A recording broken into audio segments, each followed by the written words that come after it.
Oi, pessoal. Vamos iniciar aqui mais uma live.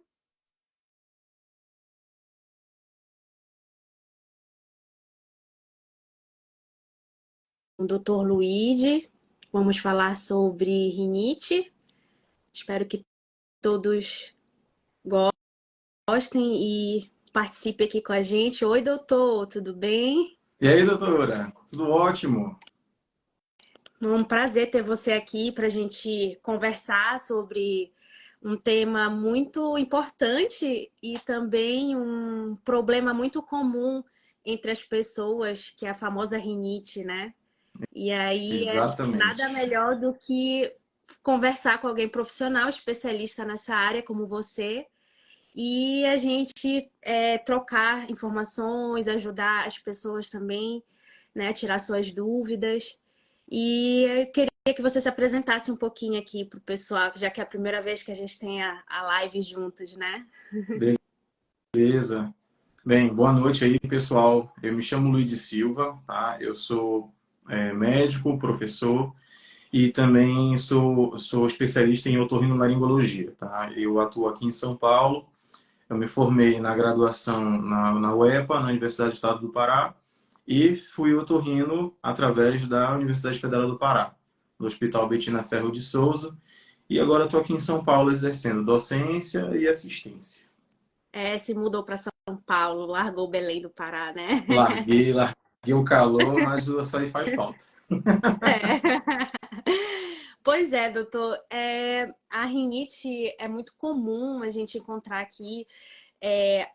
Eu acho que é uma das maiores queixas que eu tenho, pelo menos na farmácia, esses problemas de rinite. E é um dos maiores problemas também da automedicação, né?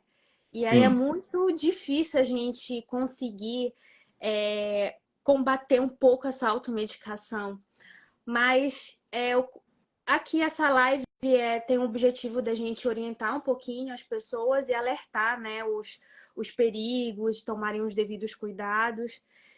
E a rinite, assim, é uma inflamação, né? Da mucosa, da narina, e aí quando gera essa inflamação, ela pode acarretar um inchaço, obstrução nasal, né? Aquela irritação chata que todo mundo tem e fica muito incomodado com isso.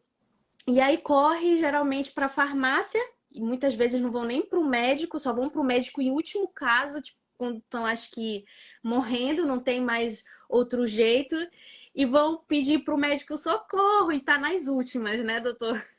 é basicamente isso nosso dia a dia. Antes da gente falar da rinite, eu falo um pouquinho puxando lado para a minha especialidade. Na otorrino, é muito comum a gente ver muitos pacientes que têm queixas que demoram meses para chegar até a gente, porque esse paciente ele não sabia a quem recorrer. Então, ele foi no clínico, foi no neuro, foi no pneumo, foi no alergista. Aí, por último, chegou na gente para a gente tentar resolver, né? Então, assim, a trajetória do paciente é realmente uma coisa que me deixa até um pouco curioso, porque a gente não sabe exatamente o que a gente precisa fazer para que esse paciente ele realmente vá até a gente, se não for dar uma informação gratuita, igual como eu faço no Instagram. Então, eu vou dar um exemplo. Enxaqueca é uma doença que o neuro trata de olho fechado. Mas muitas vezes o sintoma que ele vai ter não vai ser dor de cabeça, vai ser tontura. Aí para no otorrino. Então, assim, a trajetória do paciente, até mesmo para nariz, que é uma questão mais simples, vamos colocar assim, até para nariz a trajetória é mais difícil mesmo, tá? E realmente é muito comum, as pessoas confundem, não sabem quais são as medicações, pega qualquer coisa, aí, não fez efeito. Não fez efeito porque não teve a melhor indicação, né? Então, é mais ou menos isso que a gente enfrenta. Quanto à automedicação, talvez eu acho que é a doença número um que mais tem automedicação na otorrino, a rinite. A rinite, ela é a campeã disparadamente. Eu imagino. Até porque eu acho que 80% dos clientes que aparecem lá na farmácia é com esse problema de congestão, irritação, ainda mais por conta do nosso clima aqui em Belém, que é muito úmido e as pessoas elas não têm muito costume de ir no médico. Então, o primeiro profissional que eles querem ter o contato é com o farmacêutico, ainda mais as pessoas que não têm uma boa condição, né? Não têm um plano de saúde para ir no médico, então eles vão recorrer ao farmacêutico. E Sim. muitas vezes o meu grande desafio querendo ou não, é indicar algum descongestionante para crianças, ainda mais menores de 2 anos. Então, eu como profissional farmacêutica, até porque os descongestionantes nasais, a maioria eles são com tarja vermelha, que é apenas com prescrição médica. Eu não indico. E o que eu mais indico na farmácia para as crianças abaixo de 2 anos é o soro fisiológico, a lavagem com o soro fisiológico, né?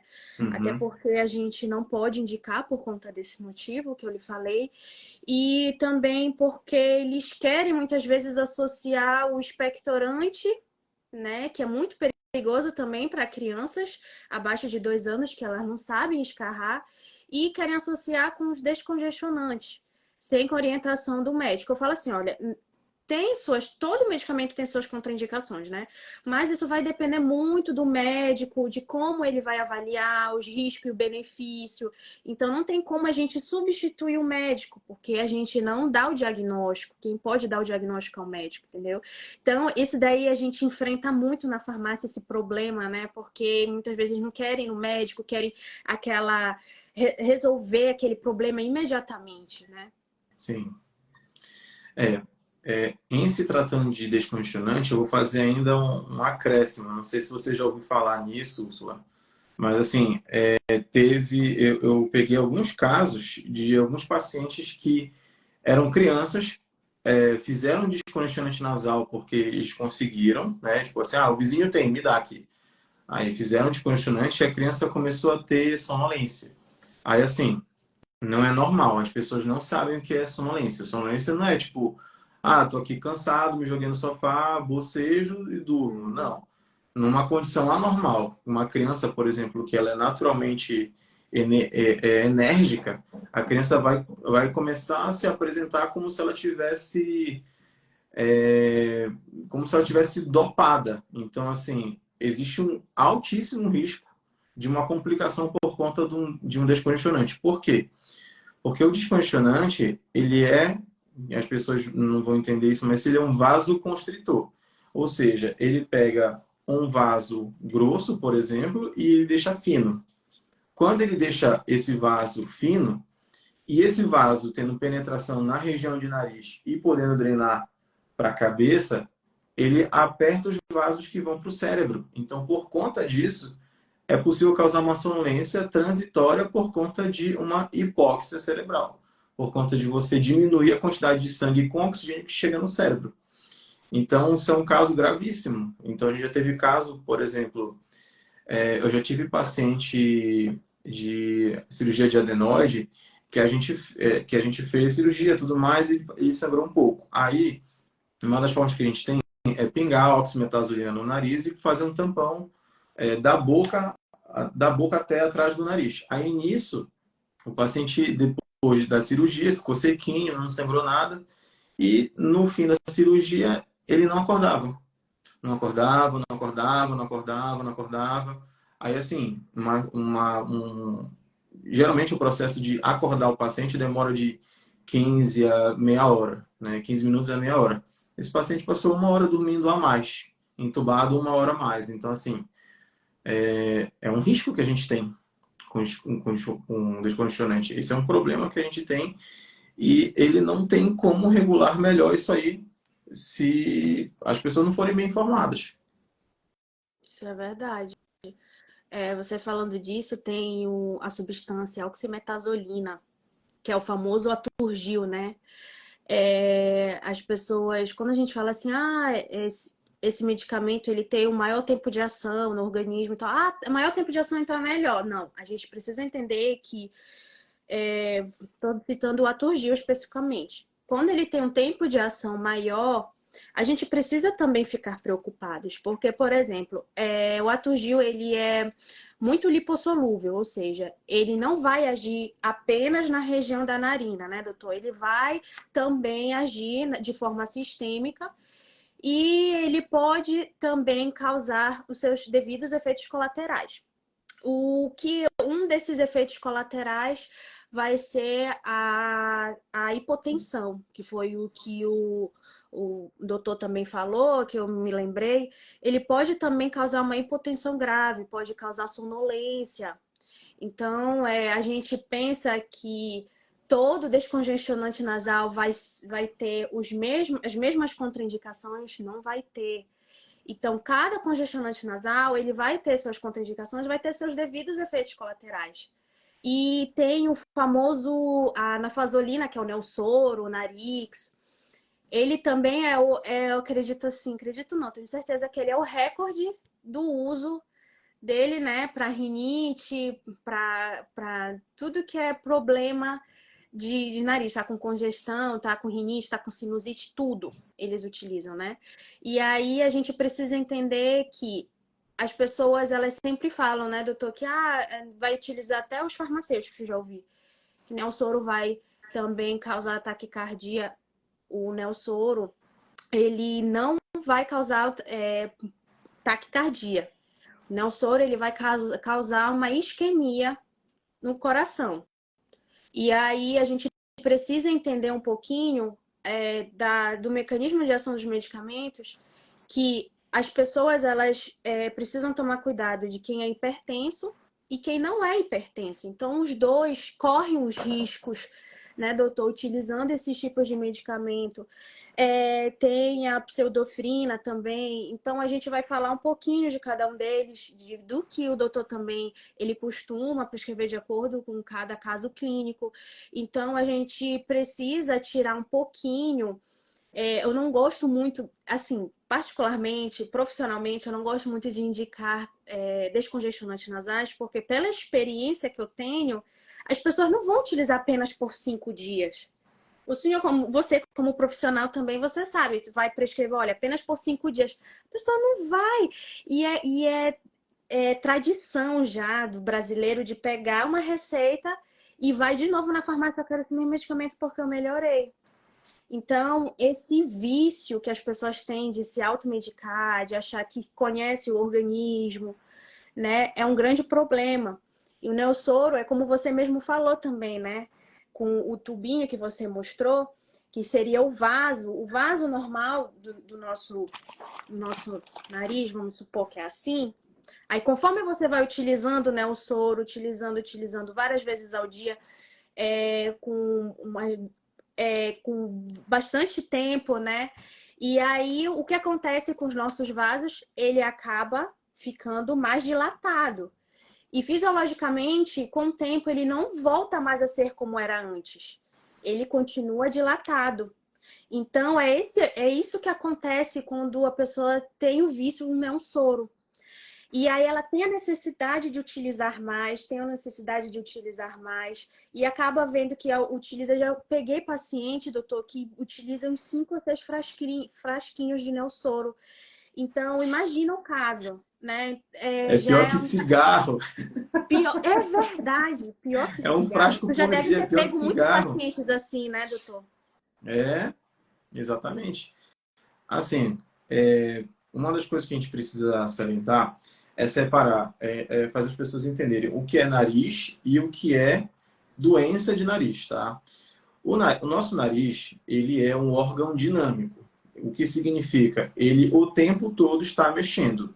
Quando a gente fala nisso, o nariz por si só, ele vai ter a sua função de tornar o ar que está aqui fora menos hostil à passagem do ar até o final dele.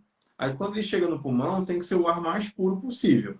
Claro que a gente não consegue mais isso por conta do meio urbano, por conta da indústria, da gente estar exposto à poluição e tudo mais. Só que o nariz ele vai fazer esse papel. Então, por exemplo, se aqui fora a umidade tá, vamos colocar 30% e o ar tá frio, aqui atrás ele vai estar quente, na nossa temperatura corporal, 36,5, 37, e vai estar úmido lá pelos seus 70, 80% de umidade, que é uma umidade confortável para a gente. Então, essas variações de quente e frio, por exemplo, você está no consultório, você está lá, está usando ar-condicionado, o ar-condicionado ele é uma máquina que trabalha, ele para resfriar o ar, ele condensa o ar e a água que está nesse ar condensado precipita. Então, essa água ela cai, ela escorre. Por isso que a gente precisa manter a via de drenagem do ar-condicionado limpa, porque vai cair água dali. E aí, por exemplo, Belém é super úmido. Aí você usa o ar-condicionado, o ar-condicionado ele faz uma cachoeira de tanta umidade que você É tira. verdade. Aí você está no ambiente frio e seco, aí o seu nariz já está adaptado a isso, aí você sai e vai para a rua, que é quente e úmido. Aí, meu nariz entupiu, começa a dar espirradeira e tal, tô doente. Não, calma. Então, a primeira coisa é, a gente precisa saber o que é reflexo da própria via aérea. Se você, por exemplo, faz essa variação quente e frio, passa, sei lá, 3, 5, 10 minutos ali, sentindo o nariz mais entupido, mais secretivo, o nariz está trabalhando para deixar aquilo regulado e depois disso ele vai saber a quantidade de trabalho que ele tem que executar para se manter naquele ambiente. Isso leva um tempo. Então, por isso que a gente tem aquela rinite logo que a gente acorda de manhã cedo. Ah, você estava respirando, vamos lá, 10 vezes por minuto. Aí, quando você acorda, você vai para 15. Nisso, você está lavando a via aérea com ar. Aí, você começa a puxar mais ar e você perde mais umidade do nariz. Aí, com isso, o que vem em seguida? Os espirros.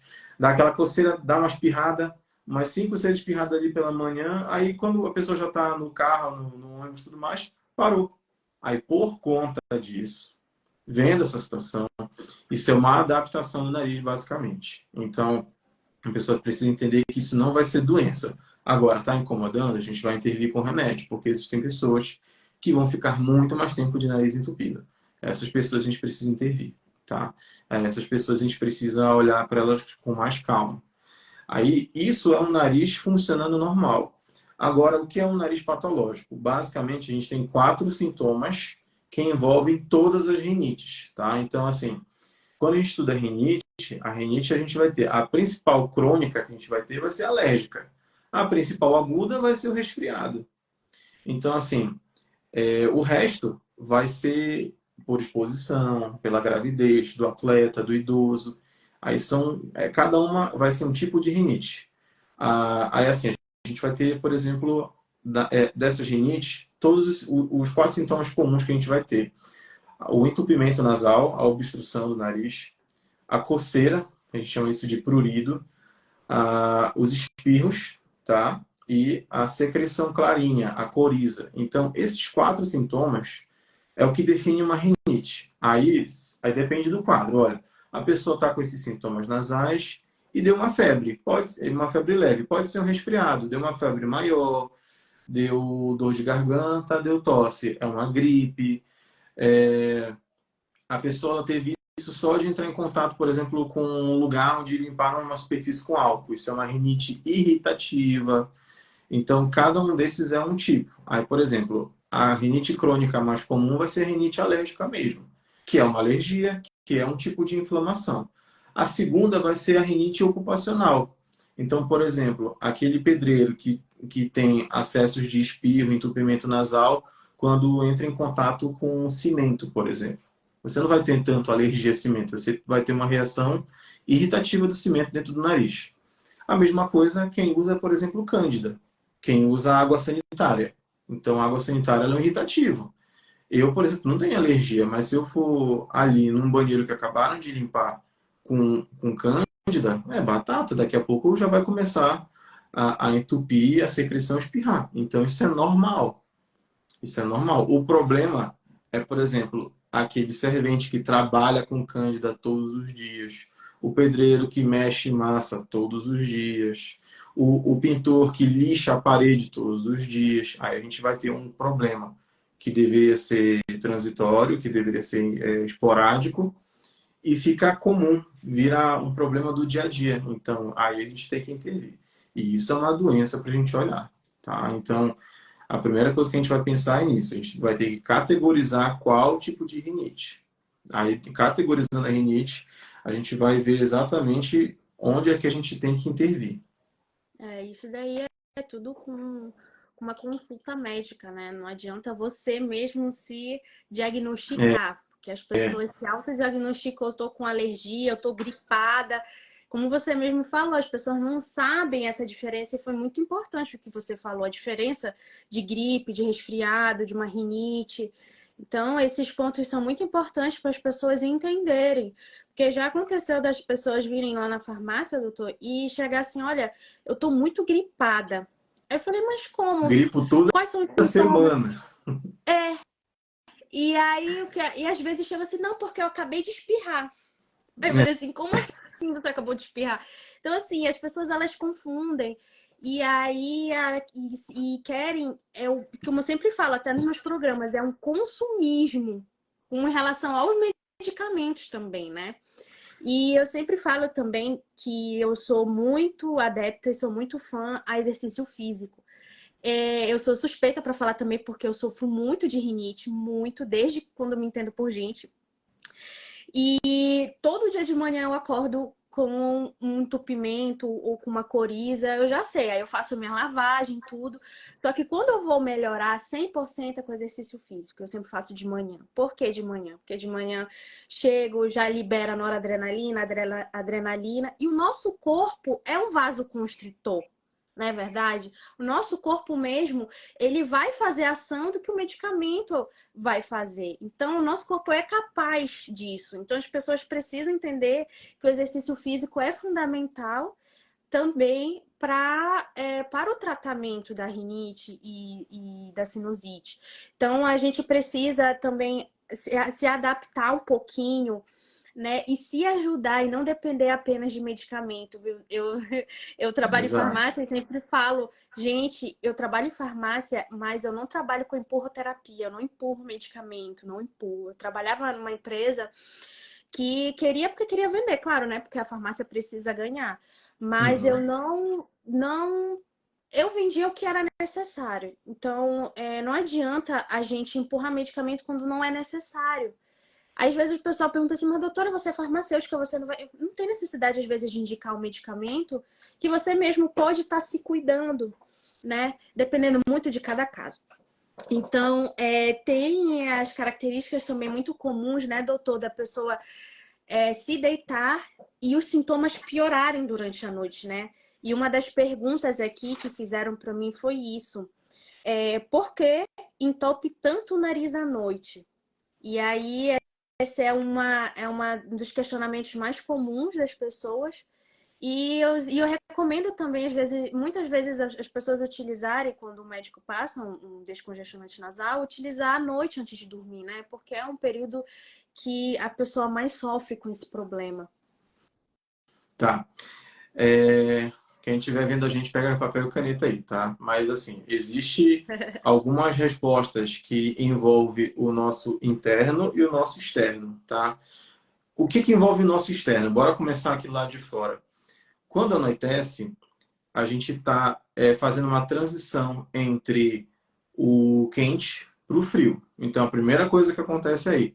Então, o que eu falei aqui, lá no início sobre a adaptação do nariz em relação à temperatura e umidade, ela vai acontecendo já, principalmente à noite. Então, se a pessoa já está com o nariz ruim, essa troca de temperatura que vai acontecendo é um belo peteleco dentro do nariz. Então, isso vai acontecer, tá? Então, primeiro, o primeiro ponto que a gente vai ter vai ser a mudança do quente para o frio. A segunda mudança, o segundo, às vezes acontece essa segunda mudança, é a alteração de umidade. Então, por exemplo, estou aqui em São Paulo, fez sol o dia todo. Hoje o asfalto rachou. Agora choveu. Então, assim, teve uma troca absurda de umidade. Belém, por exemplo, vive chovendo.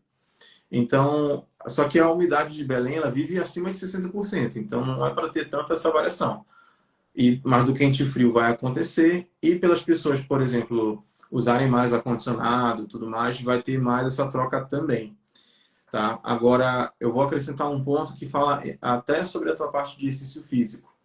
Quando você faz exercício físico que melhora a parte de nariz, isso é um fenômeno fisiológico de você diminuir a resistência da via aérea para você jogar mais oxigênio no pulmão. Então, assim, isso acontece por conta de um pico de adrenalina. Mas tem um adendo. De manhã, a gente tem um pico de um hormônio da gente chamado cortisol. Então, por exemplo, é muito mais comum à noite você ter mais obstrução nasal, mais entupimento, mais sintomas e também até mesmo dores crônicas pioram à noite, porque você já teve praticamente a anulação do cortisol. Ele vem crescendo ao longo da manhã. Ele lá pelas 6 da manhã, cresce, cresce, cresce, faz lá seu pico entre 10 meio-dia. Aí depois ele começa a cair. Nisso, lá pelas 6 horas da tarde, quem tem mais dor vai ter mais dor, quem tem em geral pelo corpo, e quem tem sintoma nasal pode ter mais sintoma nasal, e isso é totalmente factível, tá? Isso está totalmente de acordo com a natureza. Então, assim, por que entope mais à noite? Temos as variações climáticas, que envolvem umidade, temperatura, e temos dentro de nós a queda do cortisol, que vai acontecendo, tá? Então, esses são 3 elementos que a gente precisa considerar sempre. Fora isso, tem a parte comportamental, que aí entra o médico como Sherlock Holmes. Então a gente vai investigar se acontece alguma coisa na vida. Vou dar um exemplo para você. Vamos supor que você trabalha em escritório e tudo mais, só no computador, nem papel você lida. Aí você chega em casa, está tendo uma reforma em casa. É óbvio que você vai ter mais rinite porque você vai estar exposto a, por exemplo, a poeira da obra. Então isso vai acontecer, tá? E por conta disso, às vezes a gente precisa observar se ocorre realmente essa mudança por outro elemento, que não seja só o comum. Isso que eu falei do tempo da umidade e da queda do cortisol natural. É, perfeito. Aí uma explicação bem detalhada. Perfeito, doutor. Teve uma pergunta também de uma pessoa que diz que é muito viciada em descongestionante e que não sabe o que fazer para deixar esse vício. Eu sempre oriento as pessoas a começar a poder até diluir o descongestionante com soro fisiológico, que é muito interessante, e diminuindo a dose, né? E Sim. conforme, como eu posso diluir? Pega o descongestionante, tira uma parte dele, uma pequena parte, e vai colocando no lugar o soro fisiológico. Toda semana vai aumentando um pouquinho a quantidade de soro fisiológico e diminuindo a quantidade de vezes que for utilizar o descongestionante, né? Porque é importante a gente fazer o desmame, né? O desmame não é só apenas com medicamentos por via oral, que é o comprimido, né? Cápsula, mas também isso serve para os descongestionantes nasais. E isso é muito importante porque você vai acostumando o seu organismo a algo mais natural, que é o soro fisiológico. Então, como eu falei num vídeo de um tempo atrás que eu expliquei, né, sobre os descongestionantes, que a gente pode usar e abusar do soro fisiológico. Toda vez que você estiver com algum incômodo, algum entupimento, a gente pode utilizar o soro fisiológico. Mas tem a questão também, doutor, quando relatam que eu já vi até uns vídeos de uns profissionais falando que não se deve utilizar soro fisiológico para limpar, para fazer a lavagem do nariz. Eu achei assim um pouco radical, porque eles falaram Eu nem que o achei. motivo deles era porque causava otite. Só que isso varia muito da forma como você vai aplicar também, não é, doutor? Eu tenho um vídeo meu no meu Instagram que mostra exatamente isso aí. O que acontece? A nossa via ela é toda interconectada. Então, eu tenho, por exemplo, o nariz, ele tem uma conexão com o ouvido e a conexão do nariz com a garganta. Então, por conta dessas conexões, é possível que você tenha doenças que vão compartilhar sintomas em todas as áreas. E assim, aí depende de cada caso. Cada caso tem que ser avaliado. Não adianta o paciente chegar, olha, eu tenho uma queixa aqui, uma queixa aqui, uma queixa aqui. Tá tudo interligado? Não necessariamente. Mas assim, o que acontece? Se você infunde soro fisiológico numa certa pressão dentro do nariz, esse soro fisiológico, ele é um líquido, ele vai ganhar todos os espaços onde estiver vazio, tá? E se a conexão entre o ouvido e o nariz estiver mais aberta do que o normal, ou se a pressão for muito grande de lavagem, você sim pode levar soro fisiológico para dentro da caixa, para dentro da caixa média, para dentro do ouvido. Aí é o seguinte, isso não necessariamente vai causar uma otite, mas dói pra caramba. Por quê? O tímpano, ele recebe 4 nervos da cabeça. Então, por conta disso, ele é muito sensível, muito sensível. Então, se eu chegar no tímpano de qualquer pessoa e tocar com o mais fino dos alfinetes, a pessoa vai sentir, tá? E vai incomodar. Então, assim, o profissional que recomenda não fazer a lavagem nasal tem que voltar a estudar, porque tem um manual de lavagem. A Sociedade Brasileira de Otorrino tem um manual gratuito para médico ler sobre manual de lavagem nasal. Você tem depoimento de muitas pessoas que já fazem. Eu, por exemplo, pisou no meu consultório, tem queixa de nariz, ou o nariz tem alguma parcela de culpa no problema da pessoa, vai sair de lá com soro fisiológico. Se não sair de lá com soro fisiológico, eu vou estar fazendo algum tipo de pecado. Então, assim, ou não tem tanta necessidade, ou o paciente ele não vai conseguir fazer lavagem. Por exemplo, uma pessoa que eu não recomendo fazer é a pessoa que vive na rua. Aí fazer lavagem com soro, porque ela trabalha, sei lá, de 5 da manhã até 9 da noite, chega só em casa, ela não vai conseguir abrir uma garrafa de soro e tal, encher o nariz, então isso é inconveniente. Aí é melhor fazer a aplicação dos jatinhos, dos sprays e tal. Aí é uma coisa mais confortável, mas lavagem é com seringa, é com garrafa, tá? Então, existem formas da gente fazer isso. Então, esse medo de ter otite por conta de lavagem, pode esquecer. É só aplicar lentamente. Você vai aplicar, não vai ter velocidade, não vai ter pressão, mas vai sair pelo outro lado. E você tem que ver o soro saindo pelo outro lado. É assim que eu gosto de falar. Aí tem uma técnica, por exemplo, eu gosto que você incline a cabeça para um lado, lava a narina de cima, inclina a cabeça para o outro, lava a narina de cima. Aí você vai ver sair secreção pelo outro lado. É muito satisfatório para mim ver um vídeo de uma mãe lavando o nariz de um neném, aí sai 5 quilos de goma de tacacá. É uma maravilha. É muito bom, chega a dar um alívio, né? Quando a gente vê um Nossa, negócio. uma satisfação enorme. É muito bom. É até estranhei um vídeo desse, postando por um profissional. Eu não lembro direito se era um médico, um farmacêutico, não lembro. Só sei que era Com alguém assim da certeza nossa tem médico área. envolvido nisso. Com certeza. Já vi também. Já vi pediatra Mas fazendo da isso. minha área também a gente vê cada pérola. Então eu não lembro direito. Mas assim, eu achei muito radical. Não se deve utilizar soro fisiológico. Eu lembro que foi alguém dos meus, de quem eu sigo, estava compartilhando nos stories. Aí eu fui clicar para ver e era um vídeo lá era uma moça que estava explicando que não devia. Eu fiquei assim, sabe? Falei, não pode ser, então eu vou rasgar o meu diploma, vou rasgar tudo que eu estudei, porque eu fiquei realmente muito chocada com o que eu vi. E é uma das coisas também, é bom a gente falar, que a gente tem que tomar muito cuidado com tudo que a gente vê na internet, que nem tudo que a gente vê é verdade. E se a gente desconfiar de algum profissional, pode ser de farmacêutico, médico, dentista, vá procurar um outro profissional da mesma área para tirar essa dúvida. Tipo, Exato. não leve como verdade aquilo que aquele profissional falou, como eu vi do soro fisiológico. Então, a gente precisa selecionar o que deve ser verdade e o que não deve ser verdade, né? E Sim. outra coisa importante que eu lembrei, doutor, você falando da maneira correta como se deve utilizar o soro fisiológico, tem uma maneira correta também de utilizar os sprays nasais também, né? Porque as pessoas não sabem utilizar direito um spray nasal e acaba é, causando problema até no septo, né? Um sangramento, ardência. Então, sempre quando alguém vai comprar um spray nasal, independentemente do que seja, eu sempre aconselho, eu não tô com meu spray aqui, mas eu vou fingir que esse aqui é meu spray nasal, tá? Esse daqui é o bico do meu spray nasal. Então, quando você for aplicar o spray no nariz, você aplica nesse sentido aqui, que é na asinha do nariz. E do outro lado também, você deve aplicar aqui na parede, que é na asinha do nariz.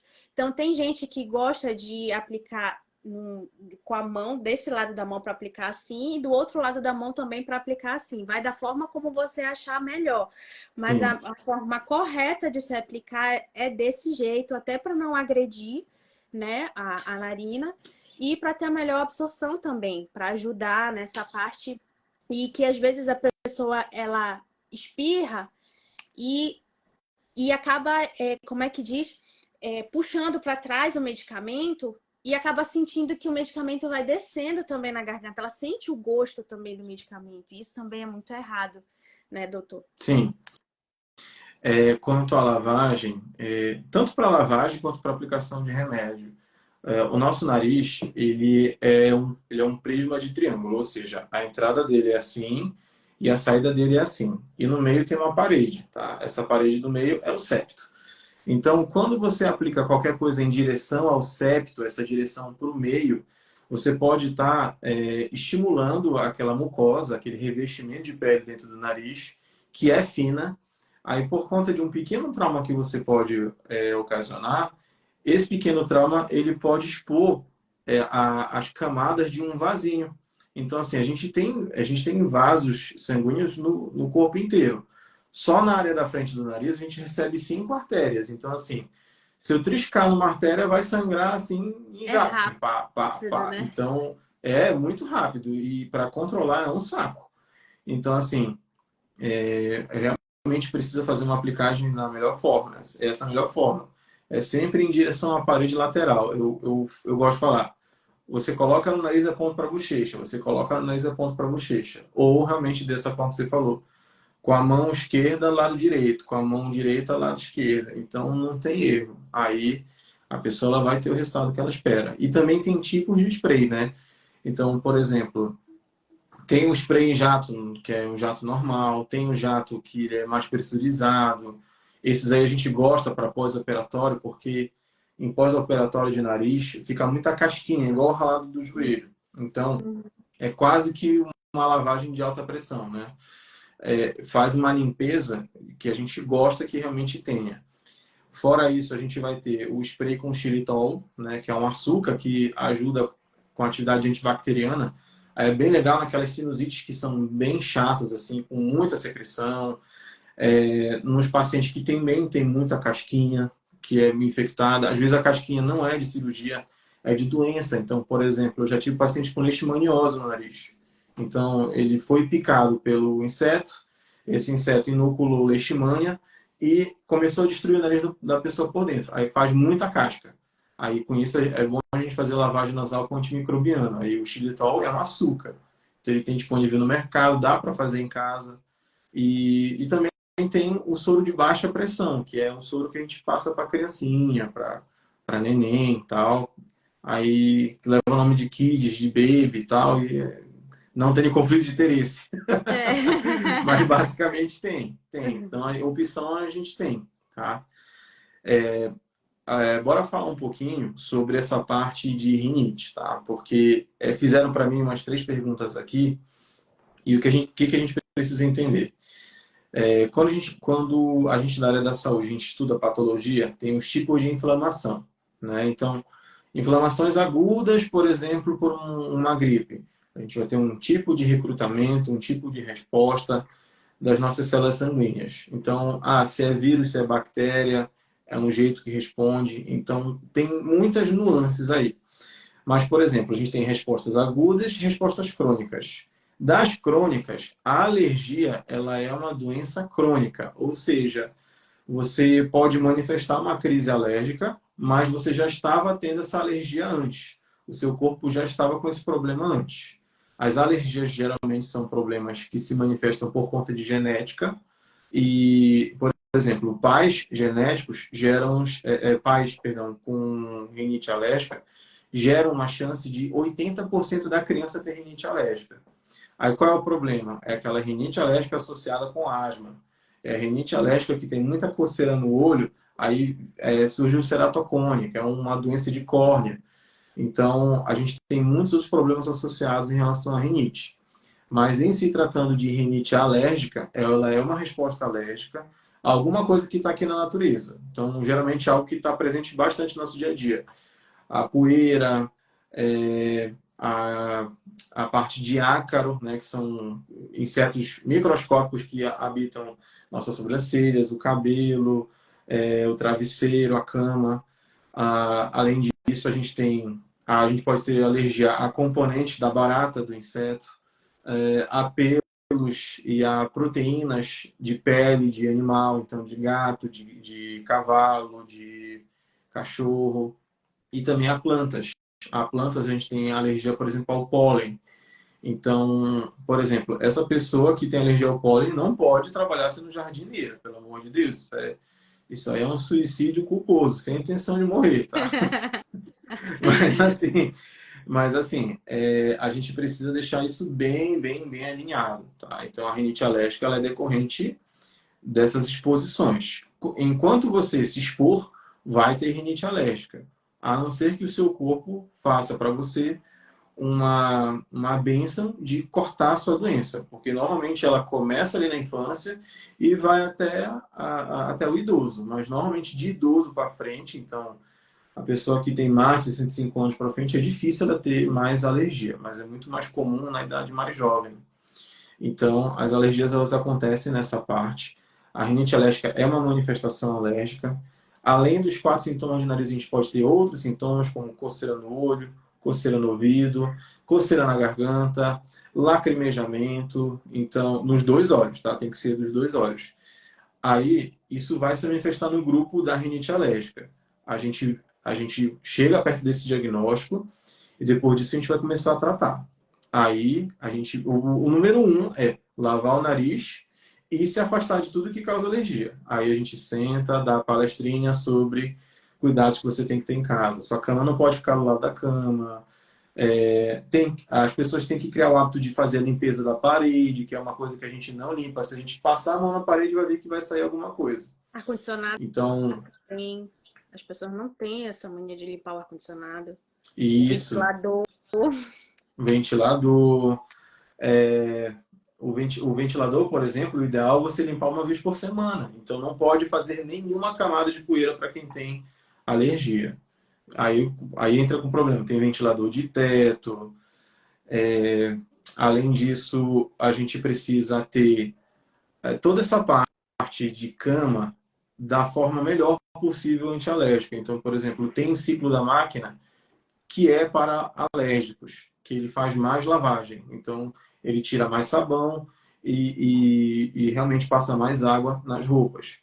Você pode fazer, por exemplo, a compra de material hipoalergênico, então a fronha do travesseiro, a coxa de cama, travesseiro velho, babado, amarelado, joga fora.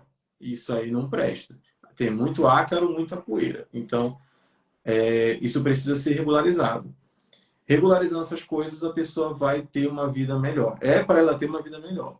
Que se ela não tiver, aí a gente intervém. Você falou, né, que a gente tem que tomar umas medidas e tal para ajudar, né, não a combater, mas a amenizar um pouco a rinite. Como eu falei, eu tenho rinite desde quando eu me entendo por gente, e o meu quarto era cheio de urso de pelúcia. Aí quando eu fui diagnosticada com rinite, aí eu era pequena, né? Aí a minha mãe, eu acho que ela deve estar me assistindo. Aí a minha mãe, eu vou jogar tudo fora. Falei, não, são meus ursos de pelúcia, eu amo eles, eu gostava, ficava tudo, né? Aí, tudo exposto assim, sabe, no meu quarto. Ela já sei o que eu vou fazer. Ela pegou umas sacolas, aquelas sacolas assim transparentes mesmo, parece aquelas de presente, né? Pra expor de perfume, essas coisas de cosmético. Ela pegou uma sacola grandona e amarrou um por um dos meus ursinhos pra ficar tudo lá no mesmo lugar. Parecia uma loja de presente. Então, lá, todos expostos lindos no meu quarto, mas eu não me desfaço dos meus ursinhos. Tem que dar um jeito, né? Teve uma pergunta aí de uma moça que estava perguntando da diferença entre rinite e sinusite. Mas antes disso, eu queria te fazer uma pergunta. A rinite crônica, né, que é aquela que é de longa duração, ela normalmente vem acompanhada com a sinusite crônica também, né? Elas vêm as duas juntas, acompanhadas ou não necessariamente? Não necessariamente, tá?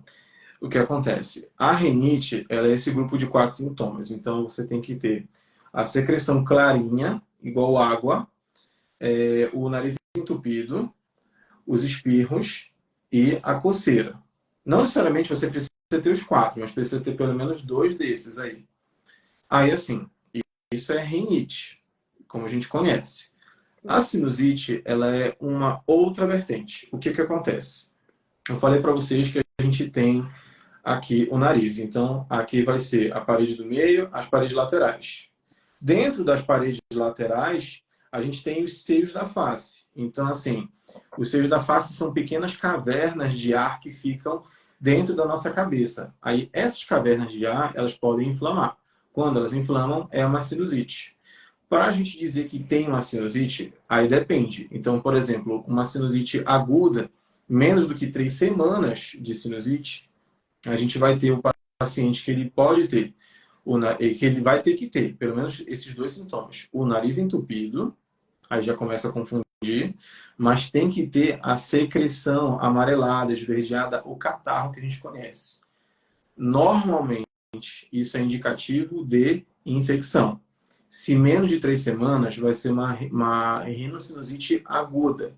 Então, geralmente vai estar associado com quadros que envolvam complicação da via aérea, ou seja, complicação de gripe. Uma complicação de gripe é uma sinusite.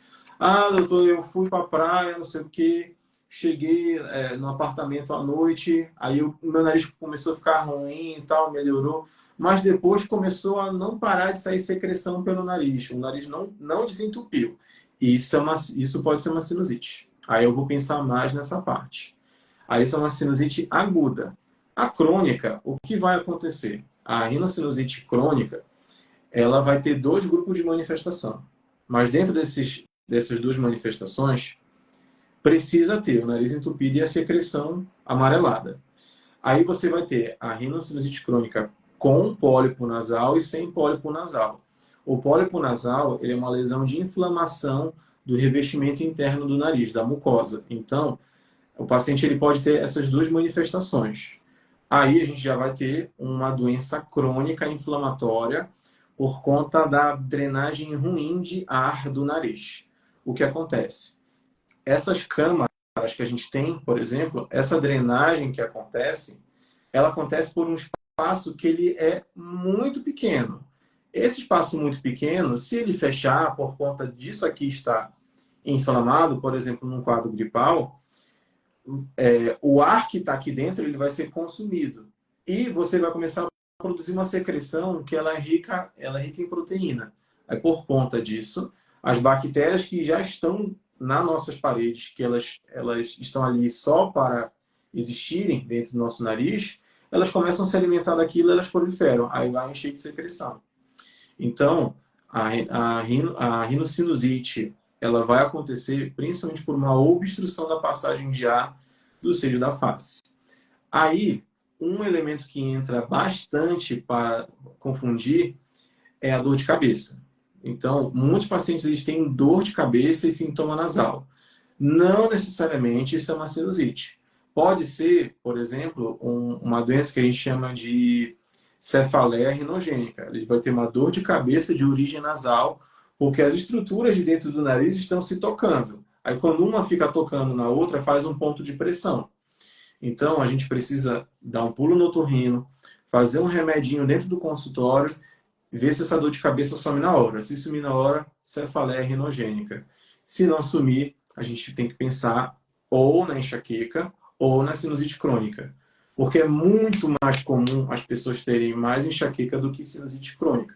Aí, se as pessoas pudessem acompanhar um ambulatório especializado em sinusite crônica, a gente ia ver que é um paciente diferente. É um paciente que não importa o que você faça para ele, se você dá antibiótico, anti-inflamatório, lavagem nasal, ele vai continuar fazendo secreção pelo nariz, porque o nariz dele ventila mal. Então, por conta disso, é um paciente que precisa operar. Esse paciente operando, a gente tenta fazer um controle da doença, como a gente, doutor, a gente gosta de falar que é um tratamento sanduíche. A gente começa com o tratamento clínico, não resolveu cirurgia e depois volta para o tratamento clínico. Dessa forma, a gente tenta atingir o estado mais natural do paciente. Então, não, rinite e sinusite não é a mesma coisa, e sinusite crônica não está necessariamente associado a rinite crônica, a rinite alérgica. Mas é claro, quando a pessoa tem os dois, é um problema, porque ela vai manifestar manifestar os dois e um vai piorar o outro. Mas causar ou necessariamente andar junto, não. E você tem problemas assim com antibiótico? Por exemplo, de você prescrever um antibiótico, não deu certo, vai prescrever o outro. Ou enquanto isso tá tranquilo? Porque, pelo menos na minha experiência dentro da farmácia, muitas pessoas compram antibiótico e você sabe que conseguem antibióticos sem receita em alguns lugares, né? E aí, como as pessoas sabem que tem sinusite, tem a secreção e acabam comprando uma azitromicina da vida, né? Que é muito comum. Então, querendo ou não, acaba criando muita resistência, há muita venda de azitromicina, né? Sem receita. Então, eu queria ver da tua experiência dentro da clínica, se você tem alguns problemas relacionados a isso também. Tem sim. O meu mestrado, ele é voltado para o uso de antibióticos na porta de entrada do SUS. O que significa? O médico que está tirando o plantão ali de clínica médica, ele enxerga um paciente que tem algum problema de ouvido, nariz ou garganta, que seja um quadro leve, sem complicação. Ele vai passar antibiótico para aquilo, sim ou não? Eu fiz essa pergunta e foi uma pesquisa que teve um N pequeno. Então, a gente teve 25 médicos respondendo. Mas era uma tese qualitativa, porque a gente não podia quantificar isso. O que foi que eu encontrei? Todo mundo prescreveu antibiótico. Todo mundo. Então, isso foi um problema.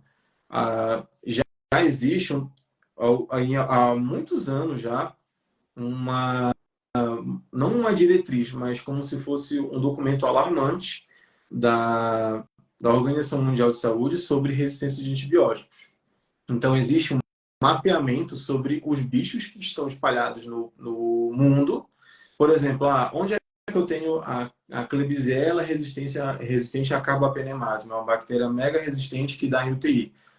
Eu tenho isso na Arábia Saudita, eu tenho isso no sul da França, eu tenho isso na Itália, eu tenho isso em São Paulo, etc. Então, isso é um problema. A resistência a antimicrobianos é um problema. Não é porque você vai tomar um remédio que ele vai ter realmente um efeito, não quer dizer que ele vai fazer o papel adequado e nem que ele foi necessariamente bem indicado. Então, o que precisa ser feito mediante a isso? Vamos fazer por etapas. O que é fazer por etapas? Uma pessoa que, por exemplo, não tenha resistência antimicrobiana e precisa de antibiótico, ela vai entrar com a primeira opção. A primeira opção vai ser, por exemplo, a amoxicilina. Não deu certo, a gente pode dobrar a dose. Não deu certo, a amoxa com clavulanato. Não deu certo, cefalexina de segunda geração, uma acetilcefuroxima. Não deu certo, ceftriaxona. Dali para frente, é praticamente impossível não dar certo. Mas, se não der certo, a gente vai precisar limpar o nariz desse paciente, porque catarro me diz inflamação. Se eu tenho uma inflamação que está aprisionada, por exemplo, dentro do nariz, eu preciso abrir isso aí, ter um acesso, limpar, aí a pessoa vai fazer antibiótico e vai dar o efeito. Então, são poucos hoje em dia, graças a Deus, são poucos, mas existem alguns casos dramáticos que a gente precisa ir para a sala de cirurgia e é muito mais raro ainda, mas temos mais casos dramáticos que levam a precisar de 3, 4 cirurgias dentro de um ano. Isso é muito para otorrino. Então, sim, é possível acontecer a resistência antimicrobiana. Aí, o que você falou sobre a azitromicina. Para quem estiver assistindo a gente, eu já coloco. Na última guideline da otorrino, que é, se não me engano, de 2018, já está um pouquinho antiga, já deveria ter um documento novo sendo feito, deve estar sendo feito, talvez tenha ano que vem. Mas na última guideline, a azitromicina não trata nada de ouvido, nada de nariz, nada de garganta. Então é um problema. Eu, por exemplo, me formei em 2016, há mais ou menos aí 7 anos atrás. Quando eu me formei, a azitromicina tinha basicamente uma indicação, que era a pneumonia atípica. Então, não é ainda a primeira droga que você vai fazer para um caso de infecção e tem que estar bem selecionado. Tem que estar bem selecionado. Mas você vai ser seduzida por basta um comprimido ao dia, Basta 5 dias de tratamento. Não quero saber. Se eu vou dar um exemplo para você. Quando eu era clínico, eu tratava muito infecção urinária em mulher com nitrofurantoína. É um comprimido 4 vezes por dia por uma semana. É um saco, mas em 2, 3 dias a paciente estava zerada. Então, assim, as coisas têm que ser revistas não simplesmente porque você está com medo da adesão do paciente, mas porque tem que estar sendo bem indicada. Por exemplo, cefalexina, cefadroxila. Ambos são a mesma família, estão no mesmo grupo, cefalexina de primeira geração. Um é 4 vezes ao dia, a outra é 2. O que é mais confortável? 2, mas 2 também é mais caro. Então, assim, para a mesma quantidade de remédio, para o mesmo tratamento, vai depender do bolso do paciente. Você quer mais comodidade ou você não se importa em fazer o tratamento X, por exemplo? Então, é uma coisa que a gente precisa sempre esclarecer o paciente. Resistência antimicrobiana acontece. E, por exemplo, aqui em São Paulo, eu não vejo a galera prescrever, eu não vejo a galera ter medo de já chegar aos INAT, por exemplo, que é a cefuroxima. Isso me dá um medo. Por quê? Porque se esse paciente voltar na minha mão, sou eu que vou ser responsável por aumentar a quantidade de escalonar para um antibiótico acima disso. Então, isso é um problema. Está faltando educação médica, está faltando puxar a orelha dos médicos, está faltando o governo fazer seu papel. Está faltando a gente intervir mais dentro da faculdade. Aí, com isso, a gente consegue fazer uma coisa bacana. Isso é verdade. E tomar muito cuidado também com as contraindicações, né? Que não é todo mundo que pode tomar os antibióticos. E não só de antibiótico, a gente fala também de corticoide, né, doutor? Porque é muito perigoso a gente indicar não só antibiótico, mas corticoides, porque as contraindicações, por exemplo, de uma pessoa que é diabética, né? Então tem que tomar muito cuidado com o uso de corticoide, que acredito que vocês devam prescrever, né? Dependendo de cada caso, devam prescrever bastante. Muito. Então é um uso assim, indiscriminado de um nível tão elevado que vocês não têm ideia. Se a gente fala de antibiótico, imagina de corticoide, que é vendido que nem água, entendeu? Principalmente quando tem algum tipo de alergia, algum tipo de inflamação. E muitas vezes eu pego a receita que vocês prescrevem e o paciente não completa e quer completar o resto do tratamento depois de 2 semanas. Então, vai lá explicar. Ah, mas o médico não explicou. O médico explicou sim, tanto é que tá na receita, entendeu? Então, assim, eles querem sempre tirar a responsabilidade deles, né? E sempre culpar o próximo É por mais conta da falta de fácil, né? responsabilidade. É mais Então, assim, fácil. é difícil até educar não só os profissionais, sabe? Eu vejo até a população, porque eles conseguem facilmente ter um acesso, né, aos medicamentos e independentemente sendo de prescrição ou não, né? E isso é muito triste. E eu fico mais triste ainda também que tenho colegas farmacêuticos que se predispõem a isso também, né? Em trabalhar em estabelecimentos que vende medicamentos dessa forma, né? Sem prescrição médica, né? Medicamentos que precisam, como no caso de antibióticos. Então, isso acaba aumentando mais a resistência bacteriana e mais ainda a irresponsabilidade do paciente, porque acabam voltando para a gente, para vocês, um caso mais grave e a gente fica, às vezes, assim, desesperado, a gente não sabe o que fazer, né? E acaba, querendo ou não, culpando a gente também por conta disso. E aí é importante a gente falar não só de diabéticos, mas mulheres grávidas também, né? Por conta da alta quantidade alta de progesterona que a mulher tem durante toda a fase dela de gestação. É importante a gente tomar muito cuidado também com os descongestionantes nasais, porque a progesterona também é um vasoconstritor, então o médico vai avaliar se ela vai precisar, por exemplo, de um corticoide, de um antibiótico, mas não é muito indicado um vasoconstritor, que é no caso os descongestionantes, né? E aí eu sempre indico um soro fisiológico para fazer a limpeza do soro fisiológico. Então, é importante a gente avaliar também que não é todo mundo que precisa também utilizar os descongestionantes. Há também as pessoas que têm hipertiroidismo, que vai levar a taquicardia deles também, principalmente por conta daquela substância, a pseudoefedrina.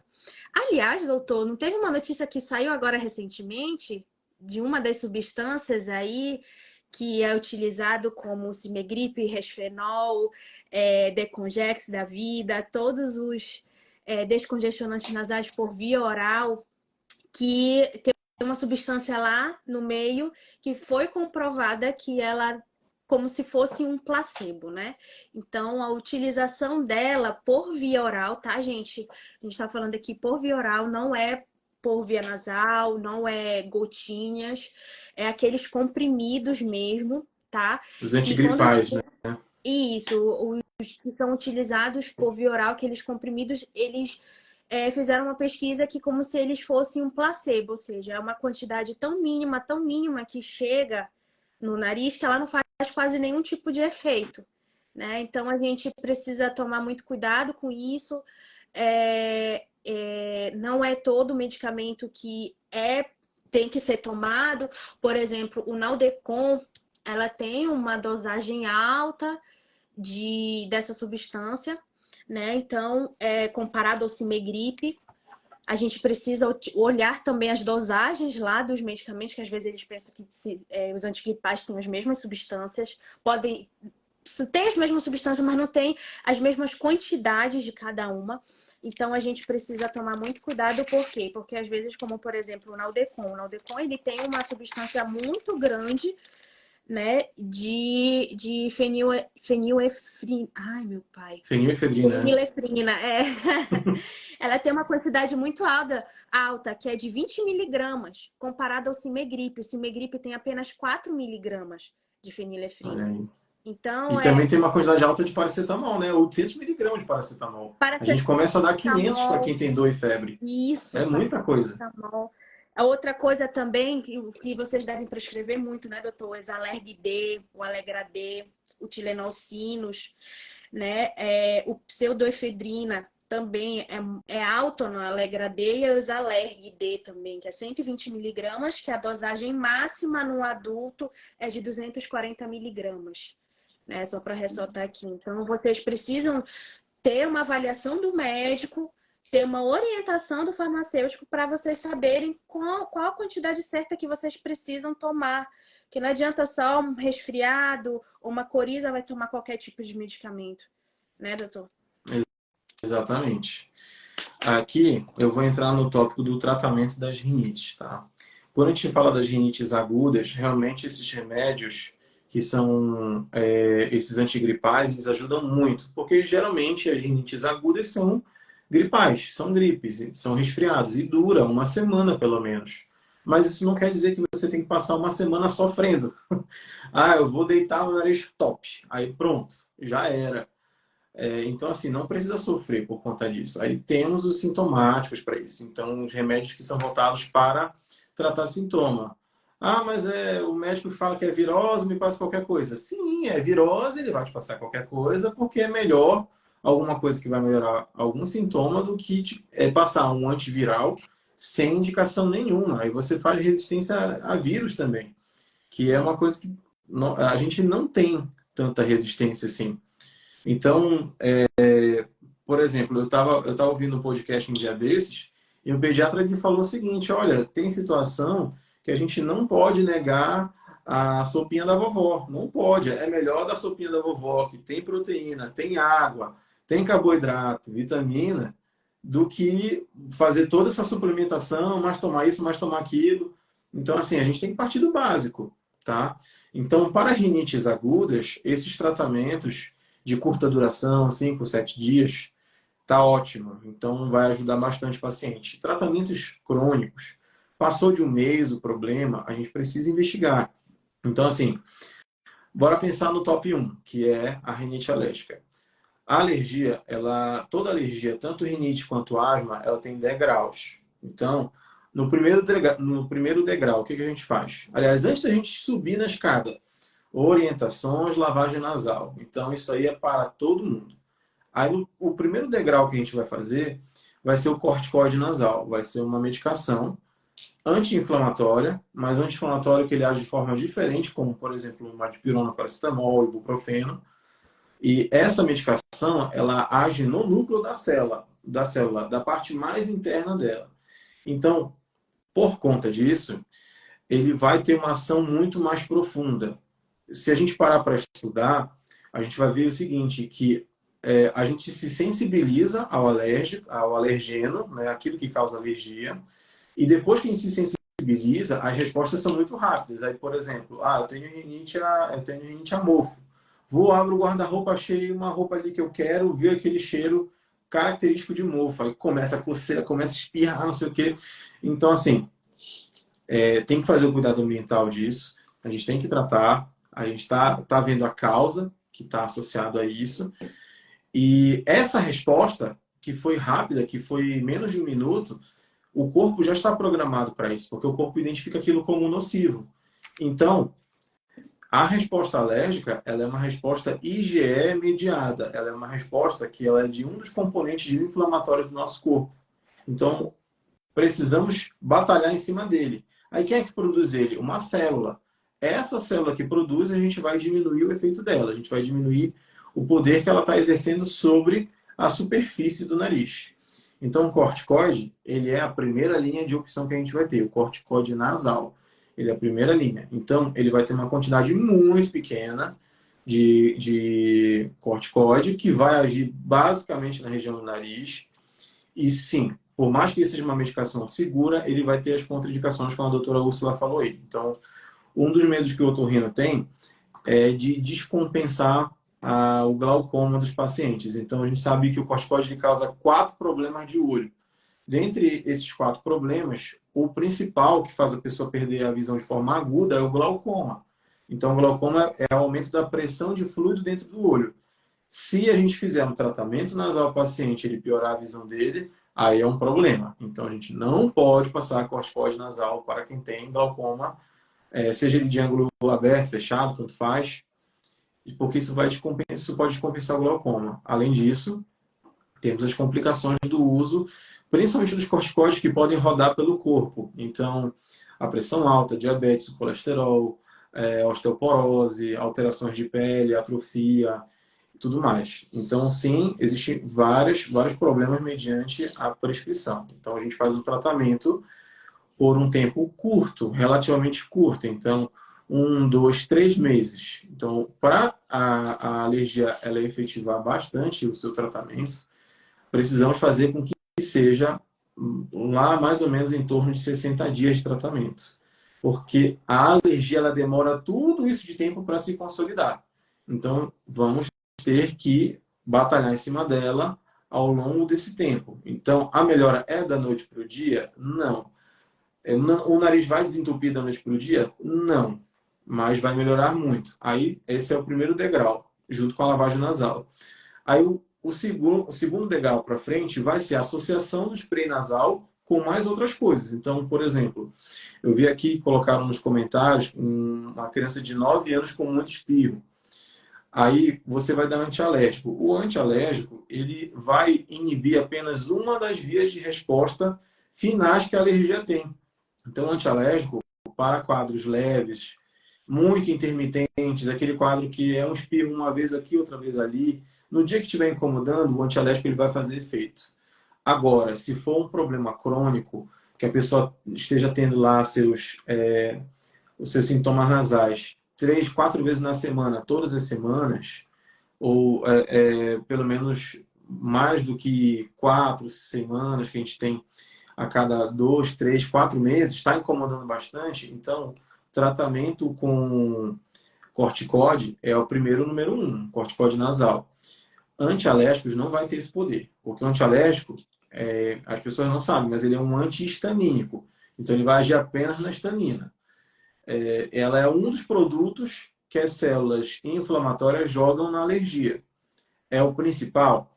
É o principal. Mas tem a cinina, a bradicinina, além da histamina. Então, toda essa cascata ela precisa ser inibida. Aí depois disso a gente vai para tiro de canhão. O tiro de canhão vai ser o corticoide oral, por exemplo. Mas antes disso a gente pode, por exemplo, associar com outras medicações como Montelukast. Em alguns casos pediátricos, a gente não faz, abaixo de 2 anos, não faz corticoide nasal. A gente faz o cromoglicato de sódio, que ele é um estabilizador da membrana do mastócito. Então, ele é um remédio seguro para ser feito, mas a resposta dele não é tão boa quanto de um corticoide. Porque a gente tem que controlar bem isso, bem mesmo. Aí, assim, aí fizeram a seguinte pergunta: qual é o tratamento definitivo da rinite? O tratamento definitivo da rinite é a imunoterapia. Por que a gente não falou de imunoterapia desde o início? Porque ela é inacessível praticamente, então ela é muito cara, uma ampola que a pessoa tem que fazer, que as pessoas conhecem como vacina. Uma ampolinha no braço por mês, R$ 600. Aí é um tratamento que pode durar de 3 a 5 anos para dar a resposta que você quer. De 3 a 5 anos, aí se você colocar na ponta do lápis, dá mais de 7.200 por ano, e em 5 anos aí, 7 vai para mais de 37 mil. Então, quem tiver 37 mil no bolso quiser tratar a sua rinite, pode meter a cara. Aí a gente precisa ir com o médico que saiba fazer essa prescrição. Geralmente é o alergista ou o otorrino especializado em alergia. Então, o melhor tratamento que existe é a imunoterapia. Só que só com controle ambiental e algumas medicações, um tempinho, uma paciência, a pessoa já fica bem controlada, seja criança, seja adulto. Então, não é a primeira mão que a gente faz, porque tem que ser para caso selecionado. Esse caso selecionado vai para a fila do SUS, quando ele não tem dinheiro, ou quando ele tem dinheiro, ele vai ter que esperar a aprovação do plano de saúde. Se não, às vezes, tem pacientes que entram com um processo no Ministério Público para conseguir medicação de alto custo. Tem-se uma fila aí, então é uma dor de cabeça gigantesca para conseguir o paciente, para ele conseguir o que ele quer de fato. Eu tenho alguns casos que são muito desafiadores. Estão fazendo, sem brincadeira, Montelukast, estão fazendo Allegra, estão fazendo o Dimista, que é a levocetiricina com fluticasona. Então, está fazendo o melhor que tem para nariz e o problema dela ainda está ruim. Então, assim, ou precisa melhorar o ambiente dela, ela vai precisar se mudar, porque onde ela mora é ruim e tal, ou a gente vai já precisar entrar mão da imunoterapia. Tem que entrar com imunoterapia. No mínimo, essa vai ser a resposta daquele paciente que não controla por nada. Por quê? A rinite alérgica, para quem tem, vai ser praticamente para sempre. Então, põe aí pelo menos mais uns 40 anos de rinite alérgica pela frente. Controlando muito bem, ela zera. Aí ela vai ficar o mais perto de ser um incômodo razoável. Eu, por exemplo, eu tenho alergia a cachorro e convivo com um. Ele fica perto de mim. Eu tenho cachorro e gato para Olha começar. aí, tá variando o ecossistema. Mas assim, eu tenho convívio com ele, mas eu não espirro por causa dele. Então, assim, por conta do controle que a gente tem, aí o cachorro ele come uma ração que solta menos pelo, que tenha, que mude a proteína da pele dele, vai me causar menos problema e eu me trato também. Aí eu não posso, por exemplo, conviver com um cachorro na minha cama. Não posso ficar abraçando, beijando, porque a gente humaniza o animal. Então, precisa ser feito então esse controle direitinho para que realmente diminua a alergia por si só. Porque o remédio sozinho, seja corticóide, seja antialérgico, não vai fazer nenhum tipo de milagre. Então, preciso puxar a orelha mediante a isso. Aí também me perguntaram aqui se é possível ter rinite a mofo. Sim, é possível ter rinite a mofo, porque o mofo nada mais é do que o crescimento fúngico na parede por conta de infiltração, ou mesmo o mofo que cresce da umidade de um lugar abafado, fechado, como dá nas nossas roupas, dentro do guarda-roupa. E também, outra pergunta que fizeram aqui para mim é sobre rinite alérgica no recém-nascido. Recém-nascido, ele vai começar a ter resposta alérgica lá pelos seus 2, 3 anos de idade. Então, eu não espero que o recém-nascido vá realmente ter uma rinite alérgica. Ele pode ter uma rinite irritativa por conta, por exemplo, a mãe é muito cheirosa. Ela se passa muito perfume. Aí vai dar de mamar para a criança, aí começa a espirradeira e começa a sair secreção. E a via aérea da criança ela é minúscula. Então, realmente isso vai acontecer. Aí a gente não trata com corticoide, a gente trata, por exemplo, com cromobricato. Aí vamos ter um resultado razoável, mas a lavagem nasal é o que sai disparadamente. Eu primeiro lavo esse nariz para ficar satisfeito. É a melhor coisa mesmo. E tu falando também dessas coisas da gente prevenir, né? E se cuidar também, não esperar só do medicamento, porque as pessoas esperam milagres de medicamento em relação a tudo, não só a questão de rinite, sinusite, mas até para emagrecimento, tudo, tudo. Uhum. O importante também é a questão da alimentação, né, doutor? Você costuma também falar de questão de alimentação, o que deve, o que não deve comer. Tá. Essa parte da alimentação, ela tem suas controvérsias. Então, tem pesquisa que fala que não dá para bater o martelo e tem pesquisa que gosta de bater o martelo. Eu, particularmente, não bato martelo. Então, qual é a associação entre rinite e alimento? Basicamente nenhuma. Por quê? A rinite depende de você entrar em contato com alguma coisa que está aqui no ar e você vai inalar isso aí. Você não vai, por exemplo, fazer lavagem. Eu tenho alergia a leite. Eu vou lavar o meu nariz com leite e vou ver se dá alergia. Não, ninguém faz isso. Então, a alimentação, existem muitas coisas que a gente fala sobre o que é fazer uma alimentação anti-inflamatória, o que precisamos de suplemento na nossa dieta, o que não pode faltar. Então, assim, quanto a isso, beleza. Por quê? A alergia, ela não é falta de nutriente. Ela é uma resposta exacerbada de imunidade. Então, não é uma baixa imunidade. É uma imunidade que eu dou um peteleco, ela reage. Não tem Então, nada a ver com medicamento, não tem nada no- relacionado a isso. com, com medica, vale a pena um asterisco aí, tá? Existe uma vertente que é rinite medicamentosa. A pessoa ou ela faz, por exemplo, o uso do descongestionante nasal e o nariz dela ainda entope, ainda vem secreção. Isso é uma rinite medicamentosa. Outras coisas que podem dar, que são mais raras, mas é o que a gente mais tem na literatura. Os antihipertensivos, como o captopril, os anticonvulsivantes, tá? Então, se não me engano, a carbamazepina é capaz de causar a rinite medicamentosa também. Alguns antidepressivos, não lembro se a amitriptilina ela está no meio, mas realmente você pode manifestar por conta de medicamento. Agora, de alimento, particularmente, não. Eu já tive alguns pacientes que falam: ah, mas a minha rinite sempre piora se eu tomo leite. Aí é com a pessoa. Eu prefiro falar: então não toma leite. Então faz isso. Então, Às bora partir do mais vezes simples. também pode ser até questão psicológica, né? Às vezes Sim, tem muitos estudos aí, o tanto que a gente vê em artigos de que eles fazem grupo que utiliza placebo e grupo que não, que utiliza o medicamento de fato. Imagina as pessoas que sabem que estão utilizando placebo, o quanto que ia dar de errado nas pesquisas, né? Então, por exatamente. isso que quando nas pesquisas dos artigos científicos que a gente pega, eles não falam para os grupos qual é o placebo que estão tomando e qual é que é medicamento de fato, né? Porque, querendo ou não, o nosso psicológico influencia muito. Muito, muito. E Eu como você já vi falou estudo também nessa área dos. sobre isso também. Já vi sobre essa. Por exemplo, você dava placebo dizendo que a pessoa ia ter mais sensibilidade à dor. Elas começaram a ter mais sensibilidade à dor por nada.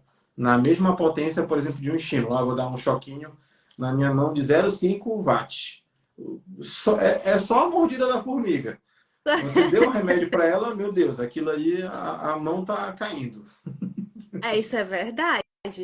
E você, eu me lembrei também, quando você falou dos hipertensos, né, dos hipertensivos, as pessoas que utilizam carvedilol, por exemplo, ou atenolol, a gente tem que tomar muito cuidado para ao utilizarem os medicamentos antigripais, né, que contém a pseudoefedrina, porque a pseudoefedrina ela pode anular a ação dos medicamentos antipertensivos, né? Então, a gente precisa tomar muito cuidado também para quem é hipertenso, né? E sempre consultar o médico, o farmacêutico, para saber se pode de fato tomar. E sempre me perguntam também, eu sou hipertenso, eu posso tomar tal medicamento que pode elevar a pressão? Eu sempre costumo dizer assim, gente, para quem é, até para os anti-inflamatórios, que a maioria dos anti-inflamatórios eles podem sim causar alguma alteração, né, na pressão arterial. Se está com a pressão controlada, beleza, né? Se não tem outra opção. Mas no caso dos antigripais, é bom a gente evitar. E tem os que, no caso, assim, quando a pessoa está com uma congestão nasal, não quer dizer que ela está com uma doença. É algum sintoma que ela tem dentro daquele problema que ela está mostrando lá no momento. Sim. Então, se tem outras possibilidades de utilizar algum medicamento para descongestionar, ótimo, né? Que tem aqueles que são utilizados em spray, que é local, né? Não precisa necessariamente utilizar comprimido. Então, há várias outras opções também da gente indicar e de vocês perguntarem para o profissional de vocês, médico ou farmacêutico, para saber qual o melhor, né? Porque os grupos de risco, diabéticos, hipertensos, para quem tem hipertireoidismo, né? Porque para quem tem hipertireoidismo também já tem chances de vasoconstrição só pela doença. Imagina associando também a esse medicamento a pseudoefedrina, que ela também é um vasoconstritor, então interagindo vai haver também problemas. Então a gente precisa tomar cuidado que às vezes um simples medicamento, e olha que esses antigripais, né, doutor, não são tarjados, então são de vendas Não, livres. não, tá ali do lado do chiclete no balcão. Então, qualquer pessoa pode ir lá pegar e pronto, entendeu? Sim. Então, é difícil. Hoje em dia é difícil as pessoas até pedirem, né, alguma orientação porque acham que sabem. Então, vai tirar isso às vezes da cabeça até dos idosos. Então, eu tenho mais dificuldade com idosos. Ainda mais me olhando assim, eu falei, minha filha, eu tenho mais experiência que você. Eu falei, tá bom. Vai tentar Minha experiência, convencer. mostra aí teu diploma. Difícil, é difícil, mas é essa luta que a gente tem todos os dias, né? Tentar educar a população, orientar a população em relação a isso. E assim, a gente está aqui sempre para ajudar, a gente está disposto para ajudar. Tem o Dr. Luigi, gente, vocês podem estar consultando ele. Ele sempre está postando uns conteúdos muito bacanas aí no Instagram, que eu fico acompanhando. Ele posta vários vídeos, também tirando dúvidas. Tem um vídeo aí sobre a rinite que eu até repostei nos meus stories, que eu adorei. Eu agradeço demais pelo apoio também, Úrsula. E acompanhe o doutor aí, que ele sempre, toda semana, tá postando conteúdo novo. Podem perguntar para ele, dão ideias também para ele postar várias coisas aí, porque a dúvida de um é a dúvida de muitas pessoas, né? Então você vai estar também ajudando muitas pessoas. E o doutor Luigi tá aí para tirar todas as dúvidas de vocês. O Instagram dele tá aí, sigam ele. Tá? Podem falar com ele, podem marcar consulta com ele, quem é de São Paulo ou quem é de Belém, porque quem sabe ele volte para cá, para Belém, né? E aí vocês podem conseguir alguma consulta aqui em Belém, A né, gente arranja doutor? um consultório aí, nem que seja uma Arranja um barraquinha. consultório aí. Eu agradeço, doutor, pela participação, por ter trocado informações comigo, por ter acrescentado bastante aqui na live. A gente espera que na semana que vem a gente tenha mais uma live, né? Agora só que falando de sinusite. A gente pegou essa live só para falar de rinite, então semana que vem a gente vai estar falando de sinusite. Né? Eu agradeço mais uma vez, doutor, e espero que a gente continue com essa parceria, sempre trocando informações e ajudando as pessoas. Pode contar comigo que eu venho aqui, tá? Eu agradeço também bastante o convite. Eu sou professor, então eu gosto de falar, já deu para perceber. Eu gosto Eu também, eu amo eu gosto de falar. parecer. Eu sou muito lúdico também. Eu falo com a mão, sem ser descendente de italiano, apesar do nome. Mas é isso aí. Eu gostei bastante de participar. Achei bem legal, sim. Podem mandar dúvida para mim. A gente vai respondendo nos stories. A gente vai respondendo nas próximas lives também.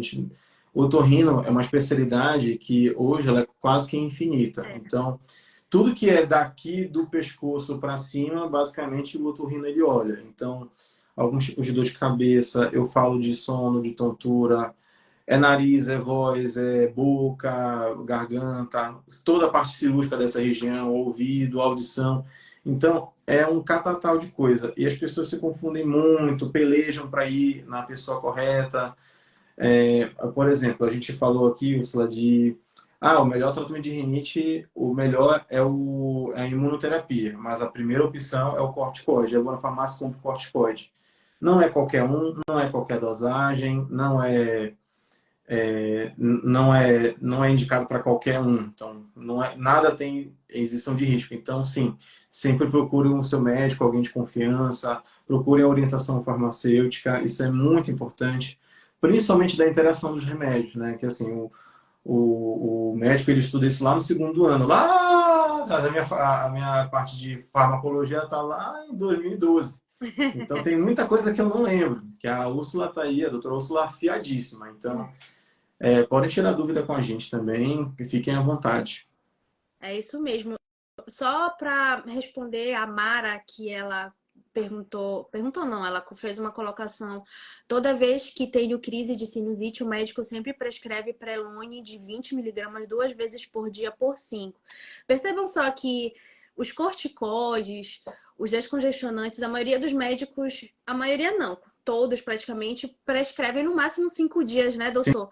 E essa Sim, faixa, e tá dentro da faixa de dosagem terapêutica, né? 20 miligramas 2 vezes ao dia. Então, não tem um exagero na prescrição, não tem um excesso de dosagem de medicamento, porque está dentro da faixa terapêutica, não tem problema nenhum.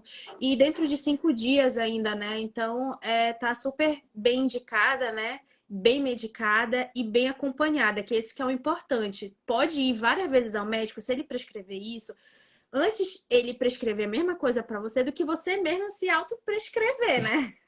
sim, exatamente. E vou dar spoiler aí, tá?